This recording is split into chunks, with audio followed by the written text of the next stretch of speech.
Right now, I want to talk about the two traits that the best players that I've been around have. Now, these are the two traits that I think are a requirement if you want to be considered an elite player. I was a high school varsity coach for 5 seasons.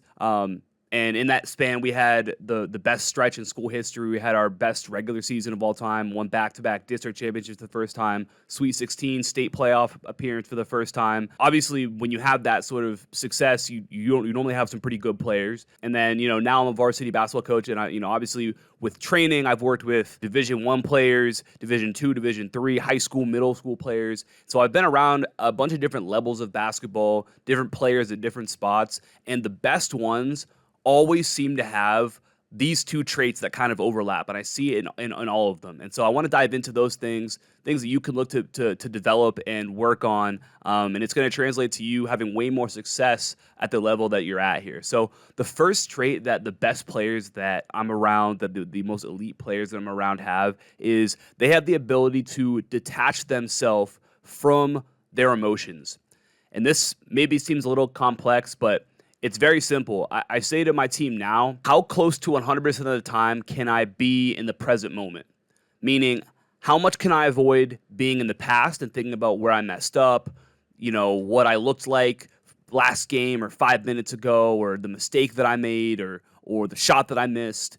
Can we avoid that? And can we avoid the future and worrying about, well, man, what am I going to do the next time I touch the ball? What if I catch it and turn it over again? What are we going to do next game because the team we're playing is really good? How can we avoid that? How can you be as close to 100% of the time in the present moment where your feet are? The only impact that you can make is in the present moment. What you're doing right now, the player that you're currently in, the game that you're currently in, is the only thing that you have any sort of control over, any sort of impact over. And a lot of players, I say that and it sounds obvious, but a lot of players actually take that power away from themselves because they spend all their time worrying about mistakes that they made and stuff that's happened, or they worry about what's going to happen. And so they can't actually bring the best version of themselves to the present moment. So they're never as good as they could actually be. And this is where you have players who are big time overthinkers or super inconsistent. I've been around a lot of players who would have a great game, and then the next game they'd miss their first 2 shots, and then they would do nothing for the next 4 games. Like they would ebb and flow that much, and they would be that far separated from the present moment that a couple mistakes and they ruin the present moment for themselves for games at a time. And I know for myself as a player, like that was the biggest struggle for me, is worrying about how do I stop myself from being so concerned about the things that have happened or the things that could happen, and being afraid of failure or making mistakes or whatever the case may be. The best players that I'm around don't allow themselves to get caught up in the past, get caught up in the present, whether good or bad. They had a great game, they're right back to being in the present moment. And they had a terrible game, they're right back to being in the present moment. And it's like you almost can't even tell what's happened to them. So the saying that I like to say is just be where your feet are. How often can you be right where your feet are? Whether it's in a game, how quickly can you get yourself out of, you start to get caught up on a mistake you made or shots that you've missed. How quickly can you get yourself out of that and back to focusing, okay, this possession right here. How do I bring my best right now? How do I do the best that I can on this offensive possession, on this defensive possession? And the more often you can do that, the better you're going to be, the more consistent you're going to be. As simple as that might sound, you commit to doing that. It's hard. It's harder than it sounds. If it was easy, everybody would do it. But like I said, the best players that I'm around are able to do that for themselves. And the second trait that the best players that I'm around consistently display is irrational confidence. Now, I want to be clear about this. This isn't arrogance. This isn't them walking around, oh, I'm so much better than everybody else. I'm untouchable. I can do no wrong. I'm always right. I'm always the best. I don't have to work that hard because I'm better than everybody. That's arrogance right there. And that, as I've said before, I'll probably make a full video on it at some point.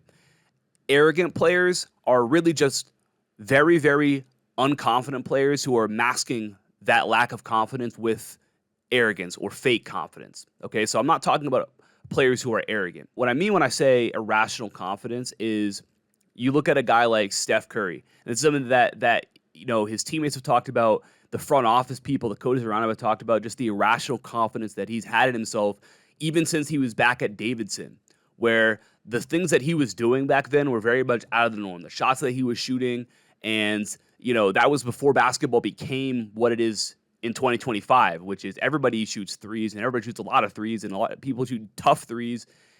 Teams create their entire offensive identity around shooting threes. That wasn't the case back when Steph Curry was a freshman at Davidson. But because of the irrational confidence that he had in himself and in his abilities, he had the belief that he was going to be successful doing what he did and playing the way that he played. And obviously, he went to Davidson and had success because of it, had success really early on because his irrational confidence allowed him to not just play early, but get opportunities where if he hadn't had that confidence and he said, you know what, I'm not going to play that way. I'm not going to play to my full capabilities because I don't know if the coach is going to like it. I don't know if my teammates are going to like it. If he wouldn't have done that, not only would he not have played as much because he wouldn't have made as much of an impact, but his team wouldn't have won. They wouldn't have been able to make their March Madness run with Steph Curry at Davidson because he didn't have the irrational level of confidence that it takes to do something great like he did. I think CJ McCollum's a great example. He talked about on JJ Redick's podcast a couple of years ago that he was 5'2" as a freshman in high school. And so JJ asked him, he was like, did you actually think at that moment that you were going to be in the NBA? And he was like, the one thing that I always had was just an irrational confidence in myself, where like anything that I was working towards or that I wanted, I believed I was going to have. Even when I was 5'2", there was no question that I was going to the NBA because that's just the irrational confidence that I had. And so, for him, he attributes a lot of that to doing that, where, if you want to achieve something great, there has to be like an unwavering confidence, unwavering belief in yourself.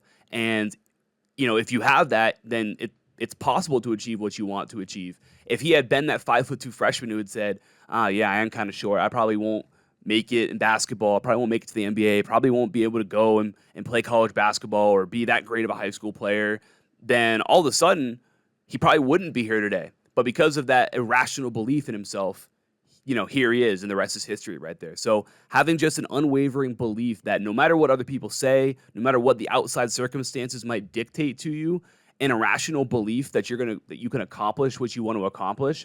And I think where we see the difference between arrogance and irrational confidence is that an arrogant player isn't going to back up those beliefs with their actions. They're going to say these things, they're going to walk around like that's what they are, but the way that they act doesn't actually align with that.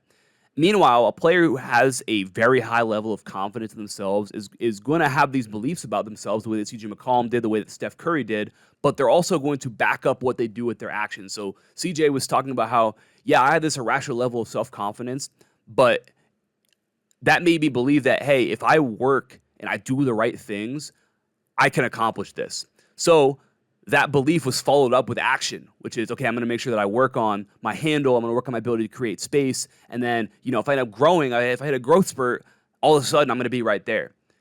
With Steph Curry, it was, okay, I'm going to play this way, but I'm also going to get in the weight room and get really strong so that I can handle the physicality that comes with it. I'm going to obviously spend a ton of time working on my shooting so that I'm prepared to execute in these moments. So you have to ask yourself, does your level of work match your level of confidence?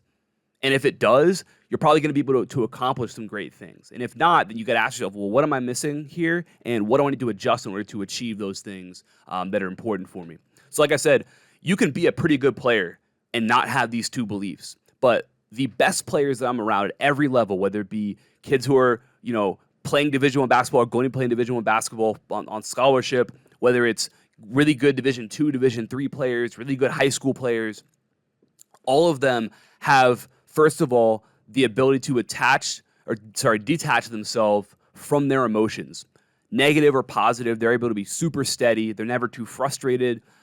They're never, too, down on themselves, whether things are good or bad. They're able to keep themselves in the present moment. And again, the question you got to ask yourself is, how close to 100% of the time can I spend in the present moment when I'm on the basketball court? And can I avoid being in the past and worrying about a mistake I made, a turnover I had, a shot I missed? And can I avoid being in the future and being worried about what's going to happen if I miss my next shot? What's going to happen if I turn the ball over? What's going to happen if we don't play well? Avoid those things and be where your feet are, and that's going to make you as good as you can possibly be on the most consistent basis possible. And the second thing that the most elite players I'm around have in common is that they have an irrational level of confidence. Again, not arrogance, where they don't believe they're just better than everybody else and they don't have to back anything up. They believe that, hey, if I put my mind to this and I work at it and I actually back up what I believe with my actions, then I can accomplish whatever it is that I want to accomplish. It doesn't matter what anybody else says about me. It doesn't matter what the current circumstances might look like and what might be stacked against me. If I back up the things I believe with my work, with what I'm willing to give to this, I can accomplish it. And that's what the best players have to have right there. This is something that we dive deep into inside of the Basketball EQ Academy, which is a bonus program that comes with Basketball IQ Academy, which is my full basketball IQ confidence course that is going to teach you the details of how to play the game at a high level, how to read the defense, how to make the correct decisions on offense, everything that goes into being a successful player on the court. But also, we dive into basketball EQ, which is the emotional intelligence aspect of basketball. So understanding how to deal with adversity, how to be a great teammate, how to get the most out of your coaches, how to be coachable, all those things that a lot of times derail players and are, the players who don't fit into these two categories that we talked about here. A lot of times they struggle with that, and no one really talks about it. So it's an area that, as a coach, I see so many players struggle with and find themselves held back, not because they struggle physically. They might put the work in, but they don't understand how to actually translate that.